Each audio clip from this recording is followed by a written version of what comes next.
আমি বিএনপির সাথে আলোচনা যেটা বুঝেছি, ওনারা তত্ত্বাবধায়ক সরকার চাননি, ওনারা চেয়েছে ইন্টারিম গভর্নমেন্ট যেন তত্ত্বাবধায়ক সরকারের মতো ভূমিকা পালন করে। বিএনপি তত্ত্বাবধায়ক সরকার পূর্ণ প্রতিষ্ঠা চায়নি, বরং দলটির মূল দাবি ছিল অন্তর্বর্তী সরকার যেন নিরপেক্ষভাবে তত্ত্বাবধায়ক সরকারের মতোই দায়িত্ব ও ভূমিকা পালন করে।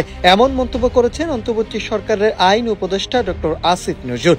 তিনি বলেন, বিএনপিকে আশ্বস্ত করা হয়েছে বর্তমান সরকার সম্পূর্ণ নিরপেক্ষভাবেই কাজ করছে।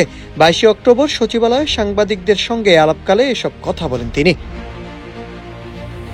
জাতীয় সংসদ নির্বাচন প্রসঙ্গে ডক্টর আসিফ নজরুল বলেন, রাজনৈতিক দলগুলোর মধ্যে এখনো অনৈক্য ও অবিশ্বাস রয়ে গেছে।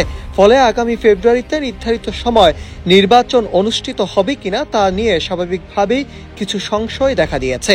তিনি মনে করেন, যদি জুলাই সনদ বাস্তবায়নের দিকে দৃঢ়ভাবে এগোনো যায় এবং এর অন্তর্ভুক্ত সংস্কারমূলক পদক্ষেপগুলো কার্যকর করা হয়, তবে এই সংশয় অনেকটাই কেটে যাবে এবং নির্বাচনের জন্য একটি গ্রহণযোগ্য পরিবেশ তৈরি হবে। 10 বছরের যাত্রা তো কেবলই শুরু। একসাথে গ্রো করার এই জার্নি চলুক আগামীতেও। পাঠাও 10 years of growing with you। তিনি আরো বলেন, আসন্ন নির্বাচন সামনে রেখে জনপ্রশাসনের বিভিন্ন দিক ও কার্যক্রম এখন থেকে প্রধান উপদেষ্টা সরাসরি মনিটর করবেন। এর মাধ্যমে প্রশাসনিক স্বচ্ছতা, জবাবদিহিতা এবং রাজনৈতিক প্রভাবমুক্ত কাজের নিশ্চয়তা আরো শক্তিশালী হবে। 15 সেনা কর্মকর্তার বিষয়ে এক প্রশ্নের জবাবে ডক্টর আসিফ নজরুল বলেন, গুম খুনের মামলায় অভিযুক্ত সেনা কর্মকর্তাদের সাব জেলে রাখার সিদ্ধান্ত নিয়েছে স্বরাষ্ট্র মন্ত্রণালয়। এটা সম্পূর্ণ প্রশাসনিক বিবেচনায় নেওয়া সিদ্ধান্ত।